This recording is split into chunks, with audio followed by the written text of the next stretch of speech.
Okay, this video is going to have Ron Paul's comment on illegal immigration.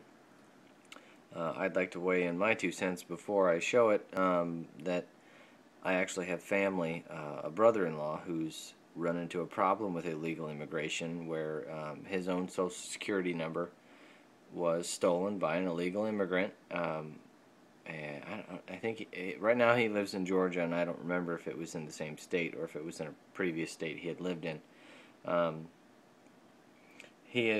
He's an American citizen, but he was Hungarian and Canadian previously. So I don't know if that has anything to do with making it easier for someone to steal someone's Social Security number, but he is an American citizen. Anyways, the point being, he did the research and found out the person who stole his Social Security number and was using it to work, to have a job. Found out where the guy worked, found out the guy's address, and notified the authorities, and they did absolutely nothing. He had all the information, all the research done for the police, and they did nothing. They said there's nothing they could do. So this is a major issue, not just because it happens, but because our own system does nothing at all to fix it. Whereas in the 60s, they might have come in and said, "Hey, we're deporting you. Come on, get out." Now it's, "What do you want us to do?" It's politically incorrect. But anyways, here's Ron's point. You're from a border state. If this is a problem, you've heard your colleagues talk about making sure employers, companies that hire large numbers of people, making sure they get the message. They can't hire illegals. What about individuals? About a quarter of the illegal immigrants in the country work for individuals. If this is a problem, if I hired an illegal immigrant, say, to clean my home, should I be prosecuted for doing that?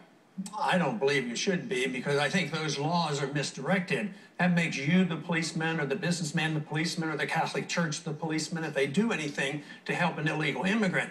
It should be the law enforcers, and that is the border guards and the federal government's in charge of immigration. So no, I don't agree with those laws, but that doesn't mean that I'm soft on the issue of illegal immigration. Illegal, I can't imagine anybody standing up here and say, "Oh, I'm for illegal immigration." We're all against illegal immigration. But I think what we fail to do is look at the incentives. And it has a lot to do with economics. There's an economic incentive for them to come, for immigrants to come. But there's also an incentive for some of our people in this country not to take a job that's a low-paying job. You're not supposed to say that, but that is true. But there's also an economic incentive in the welfare state for immigrants to come in. In Texas, we suffer from the fact that there are federal mandates that we have to take care of their medical needs and their educational needs, and it bankrupts some of our school districts and our hospitals. So it's those mandates.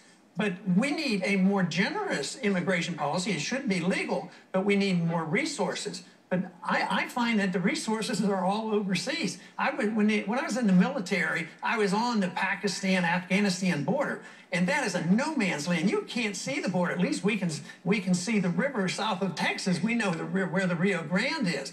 Over there, we can't see it. But we're over there fighting and dying over that border, looking for problems. Why don't we take those resources and quit pretending we can defend those borders and put them on our borders and take care of our needs here? Pleasure.